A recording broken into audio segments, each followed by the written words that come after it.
안녕하십니까. 오늘은 2025년 2월 3일 음력으로 1월 6일 입춘입니다.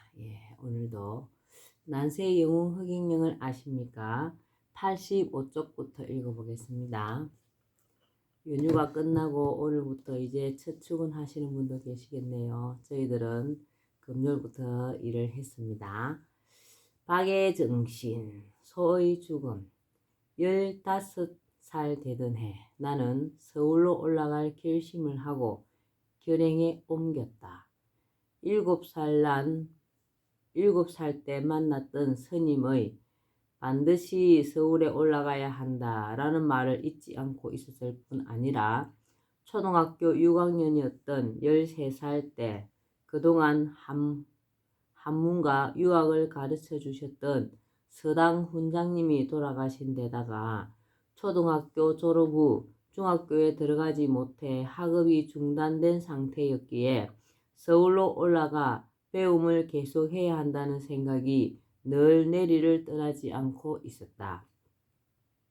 그러던 어느 날 20리길을 걸어 중학교를 다니는 마을의 초등학교 동기생들이 논두렁에서 쇠꼬를 베고 있는 나를 찾아왔다. 그들은 6년간 전교 1등을 하고도 중학교에 못 가고 이슬에 흠뻑 젖은 채 다 떨어진 옷을 입고 새벽 일찍부터 밭두렁과 논두렁에서 풀을 베다 그들과 마주치곤 하는 내 모습을 안타깝게 생각하였던지 서울에 올라가 공부할 것을 종용하며 내 손에 들려있던 낫과 쥐고 있던 지게를 뺏고는 다 같이 모았다면서 신문지에 싼 돈을 내밀었다. 나는 고맙기도 하고 부끄럽기도 하여 눈물이 핑 돌았다. 그런데도 나는 일손이 부족한 양아버지가 걱정이 되어 쉽게 떠나지 못했다. 그러다가 마침내 그곳을 떠나기로 결심하게 되었는데 그것은 어릴 적부터 키운 소의 죽음 때문이었다. 어느 날 양아버지가 비쩍 마른 송아지 한 마리를 사 오셨다. 그런데 소죽을 끓여 주어도 먹지 않고 일어서지도 못했다. 나는 양부모님 몰래 내 보리밥을 절반 정도 들어 소죽에 넣어 송아지에게 주어 보았다. 그러자 송아지는 밥이 섞인 소죽을 맛있게 먹기 시작했다. 이후 나는 밥을 먹을 때마다 내 밥을 들어 송아지에게 주었으며 나중에는 아예 잠자리도 송아지가 있는 외양간으로 옮겨 송아지의 목을 끌어안고 잠을 잤다. 싸늘한 내 방보다 지푸라기를 도톰하게 깔아놓은 외양간에서 송아지의 목을 끌어안고 자는 것이 훨씬 따뜻하고 편안했다. 그리하여 송아지와 나는 친구처럼 서로 마음이 통했고 서로를 의지하며 지내게 되었다. 송아지는 무럭무럭 자라 어른 소가 되어 농사철이면 쟁기를 끌어 논밭을 갈았다. 양 아버지가 소한테 빨리 가라고 잡은 줄로 엉덩이를 때리면 소는 마치 자신을 구해달라는 듯 나를 헐끗 쳐다보았다. 나는 어린 마음에 가슴이 아팠으나 어쩔 도리가 없었다. 농번기가 지나면 소를 끌고 산으로 들로 풀을 먹이러 갔다. 친구들도 저마다 소를 끌고 나왔다. 소를 풀밭에 풀어놓고 나는 나무를 했다. 해가 뉘엿뉘엿 넘어갈 무렵이면 나는 소를 불렀다. 그러면 소는 한달음에 달려왔다. 친구들도 각기 소를 불렀으나 그 소들은 못 들은 척 딴청을 부리며 잘 오질 않았다. 나는 내 소를 앞세우고 나무찜을 진 채 유유히 집으로 돌아왔다. 문제는 우리 소가 송아지를 낳은 것이었다. 그날도 나는 풀밭에 소를 풀어놓고 나무를 하고 있었다. 그런데 소 엉덩이에서 뭔가가 떨어지는 게 아닌가. 나는 소가 죽는 줄 알고 발을 동동 굴렀다. 알고 보니 떨어진 것은 송아지였다.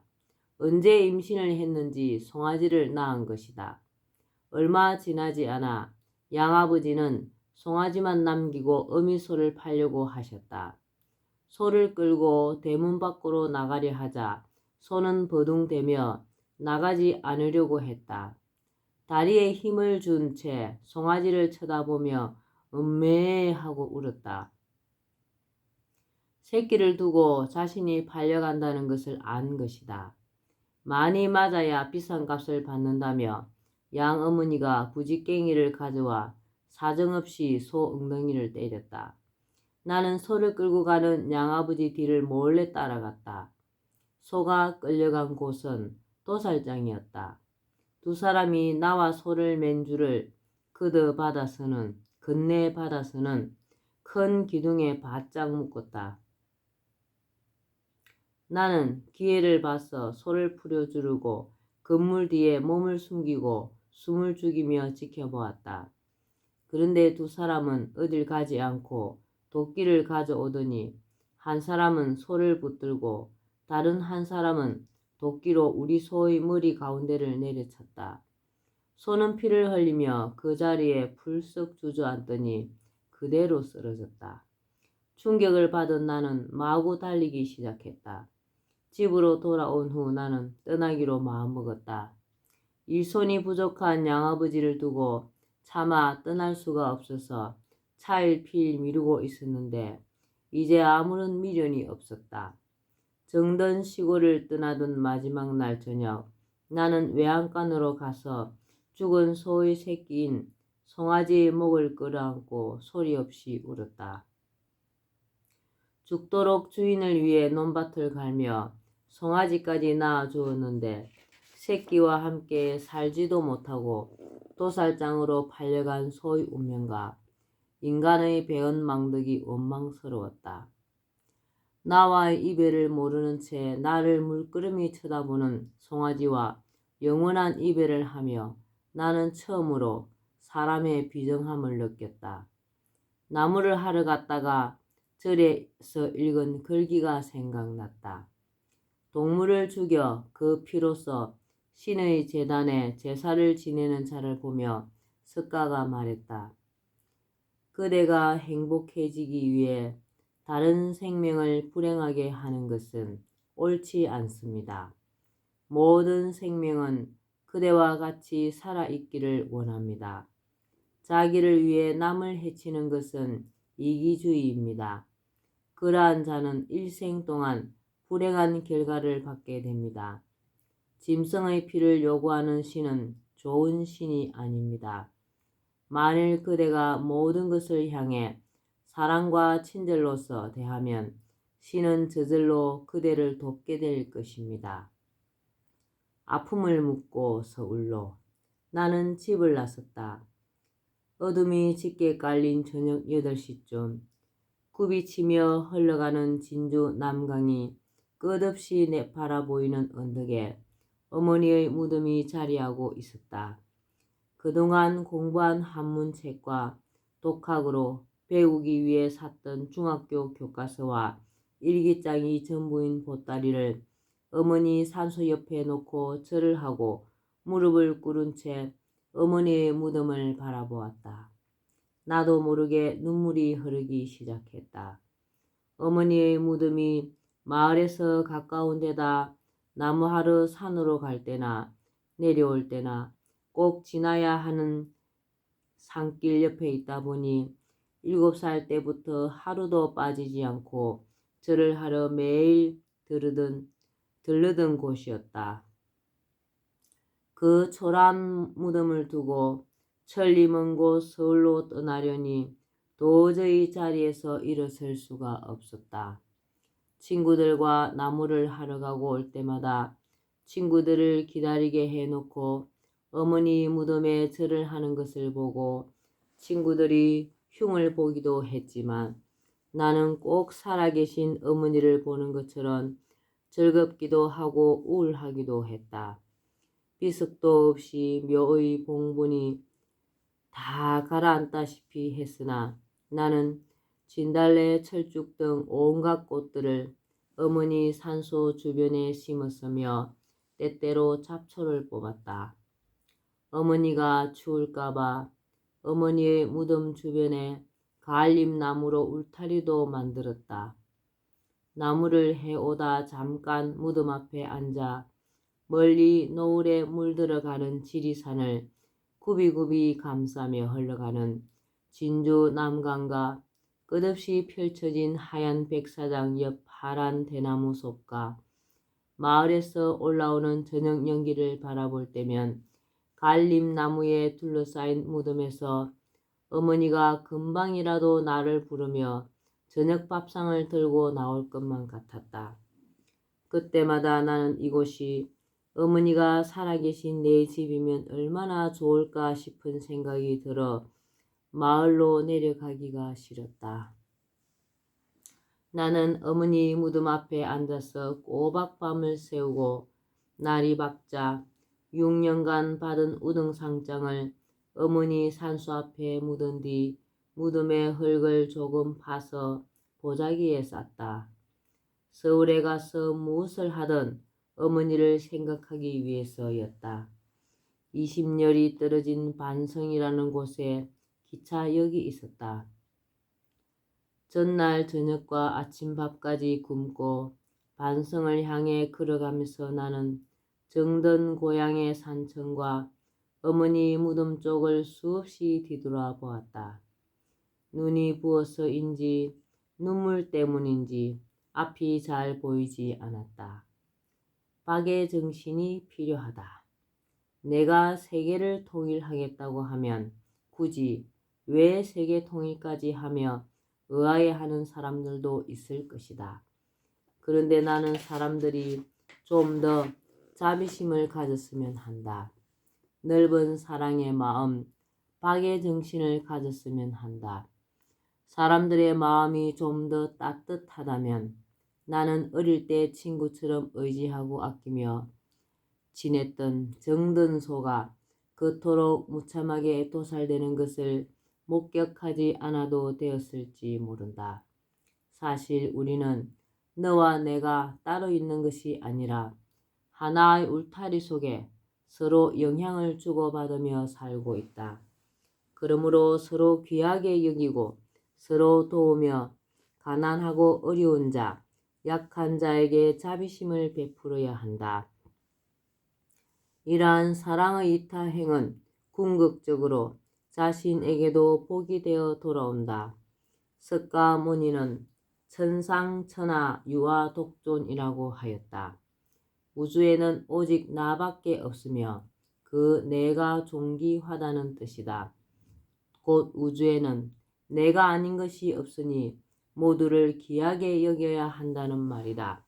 가끔 이것을 온 우주에 오직 부처만이 홀로 존귀하다고 해석하는 사람이 있으나 그것은 잘못 해석하는 것이다. 성인인 석가가 어떻게 그런 오만한 말을 했겠는가? 우리 민족의 오래된 경전 천부경에도 나와 있듯이 우주의 만생만유는 하나에서 나왔고 하나가 분열에 분열을 거듭하여 만생만유로 펼쳐진 거대한 하나의 우주를 이루고 있다. 하나의 우주를 이루는 그 속의 모든 존재는 하나같이 다 존귀하다. 눈과 코와 귀, 팔과 다리가 연결되어 하나의 몸을 이루고 그 몸이 소중한 만큼 그 몸을 이루는 눈과 코와 귀, 팔과 다리가 모두 소중하듯이 말이다.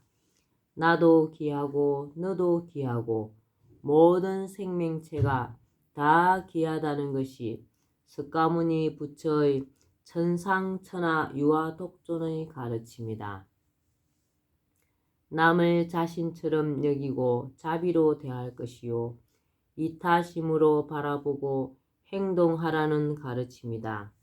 예수가 너희가 너희 중 가장 작은 자에게 한 것이 곧 내게 한 것이라고 한 것도 비슷한 뜻이다.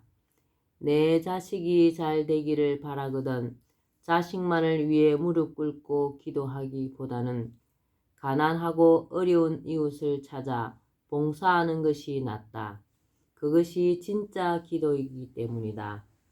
누군가에게 뛰어난 능력이 있고 많은 재물이 있다면 혹은 힘이나 권력을 얻었다면 그것은 자신만을 위해서라고 주어진 것이 아니다. 그것은 남을 위해 봉사도 하라고 주어진 것이다. 남을 도울 수 있는 위치에 오른 것은 다른 수많은 사람이 있기 때문이다. 파도가 치는 것은 바닷물이 있기 때문인 것처럼 학업 성적이 1등이라면 2등부터 꼴찌의 다른 학생들이 있어서 그러한 영예를 얻을 수 있고 재산을 많이 축적했다면 그것이 가능하도록 팔아주거나 상대적으로 이런 사람이 있기 때문이다. 우리가 이러한 마음 자세로 다른 사람들에게 대하여 자비와 사랑, 이타심으로 대할 때 세상에는 정오와 무관심, 갈등과 분쟁 대신 사랑과 화합과 평화가 오게 되며 상대가 잘됨으로써 나도 잘되는 상생의 세상이 열리게 된다. 내가 가정 살림을 책임지고 있는 여성들의 불안감과 가난하고 힘들게 사는 사람들을 생각하며 권리로서의 고정적인 국가의 지원금 같은 것이 있어야 하겠다는 생각을 한 것은 박애의 마음이 바탕이다. 또 부채에 시달리는 국민의 부채를 해결해주는 방안이나 신용불량자들에게 20년 무이자 무담보 대출 지원으로 신용회복 기회를 주는 방안 등을 마련할 필요가 있다고 생각한 것도 모두 국민에 대한 사랑의 마음, 박애의 마음이 바탕을 이루고 있다. 아울러 한국의 지도자가 된 뒤 아시아를 통일하고 세계를 통일하겠다는 포부를 밝히는 것도 이 지구촌에 한 해에도 엄청난 수의 사람들이 먹지 못하고 질병에 그대로 노출된 채 굶어 죽고 지구촌 곳곳에서 일어나는 끊임없는 전쟁으로 수많은 사람들이 아무런 잘못도 없이 죽거나 터전을 잃고 난민이 되어 비참한 생활을 하는 일이 계속되고 있으므로 이를 종식시키려고 하는 것으로 근본 정신은 박애이다. 네. 오늘은 난세 영웅 흑영령을 아십니까? 여기까지만 읽겠습니다. 오늘도 흑영령을 많이 부르고 알려서 하늘의 복을 짓는 행복하고 기쁜 날 되시기 바랍니다. 감사합니다. 흑영령, 흑영령, 흑영령.